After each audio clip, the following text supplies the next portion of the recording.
Stephanie White wasn't just coaching in that moment. She was channeling the frustration of every Indiana Fever fan watching from the stands and at home.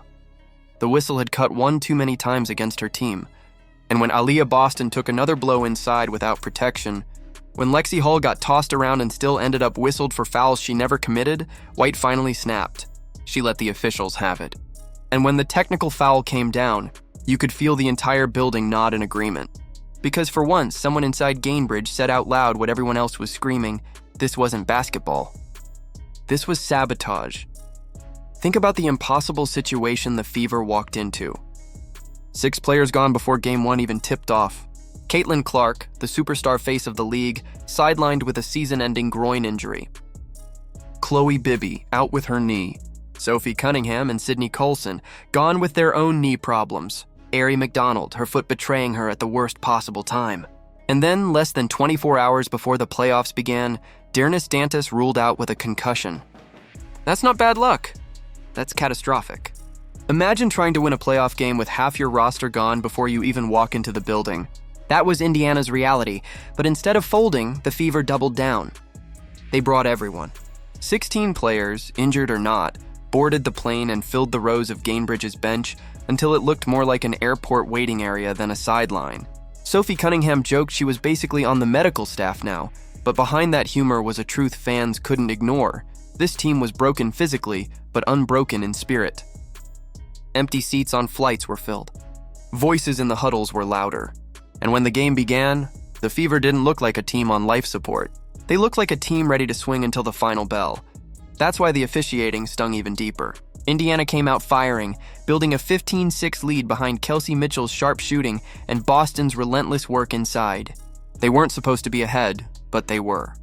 And right as the dream began to wobble, the referees inserted themselves into the script. A phantom foul on Lexie Hull against Ryan Howard that replay proved never happened. White had to waste her first challenge just to keep the game honest. Then Boston takes an elbow in the face from Brittany Griner and somehow she's the one tagged with the foul. Another challenge. Another overturned call. 2 wins for Indiana, but 2 bullets spent in the first quarter that should never have been necessary. The double standard was blatant. Atlanta's physicality was allowed to thrive unchecked. Indiana's toughness was punished. If the Fever fought for position in the paint, it was a whistle. If the Dream shoved, hacked, or threw their weight around, it was play on.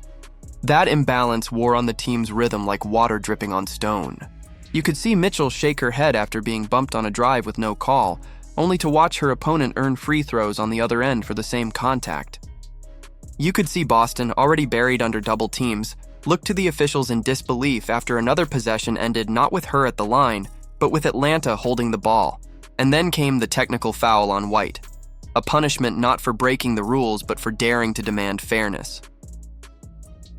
By the time Odyssey Sims was hit with a foul diving for a loose ball, the Fever's early momentum had evaporated. Atlanta took advantage, using the whistle-induced chaos to fuel a third-quarter surge that stretched the lead beyond reach. And yet, through it all, Indiana refused to quit. Kelsey Mitchell played like a woman possessed. 27 points on nearly 50% shooting, hitting tough jumpers, earning her free throws, and keeping the Fever alive long after the scoreboard suggested they should have faded. She wasn't just scoring, she was carrying. Adding assists, even grabbing a block, doing anything and everything to keep the deficit from ballooning. Without Clark's gravity to pull defenders to the arc, Mitchell's job was twice as hard.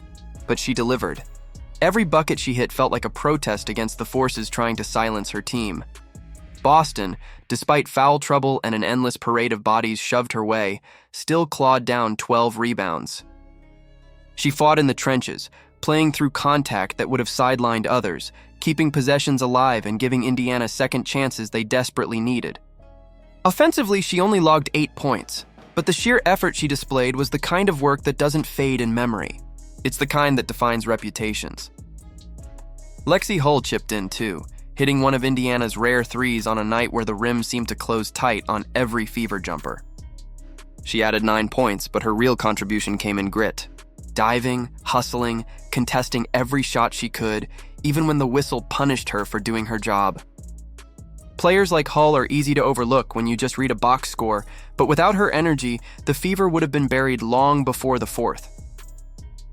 The Dream, meanwhile, rolled waves of fresh legs at Indiana. Alicia Gray and Ryan Howard both put up 20. Naz Hillman added 16, her energy off the bench contrasting sharply with Indiana's lack of depth. Brittany Griner's size altered every possession, even when she wasn't scoring. It was depth versus desperation, and depth almost always wins. Atlanta shot more efficiently, rebounded more consistently, and leaned on its healthy bodies until Indiana's resistance cracked. But here's the thing. The Fever still refused to fold. They played until the buzzer, until the very last possession, knowing that the series wasn't decided by one night. And as they walked off the court, beaten on the scoreboard but unbroken in spirit, there was a new kind of electricity in the air, because now they were going home. Game 2 isn't just a playoff matchup. It's history. The first postseason game in Indianapolis since 2016, nearly a decade of waiting. And now, in the middle of the storm, the Fever returned to Gainbridge Fieldhouse with their season on the line. It's not about being healthy, they won't be. Clark will still be out. Cunningham, Colson, McDonald, Bibby, Dantas, all question marks are unavailable. It's not about being favored, they won't be. Atlanta has the advantage in talent, in numbers, in health, but it's about something bigger. It's about pride. It's about fans who have endured years of irrelevance finally getting the chance to roar in the postseason again. It's about proving that Indiana basketball still means something. For Mitchell, it's another chance to cement her place as the anchor of this franchise. For Boston, it's another battle in a season full of them. Another test of her resilience. For Hull and the role players, it's a chance to rise beyond the whistle and deliver a performance that won't be forgotten. And for Stephanie White, it's about channeling that fury she showed in Game 1 into a rallying cry. Because this team doesn't need excuses. They need belief. And belief is exactly what Gainbridge is about to give them. The Fever's season hangs by a thread, but threads can hold strong when woven with enough heart. And when those players step onto that court in front of 17,000 screaming fans, they won't be thinking about who isn't there.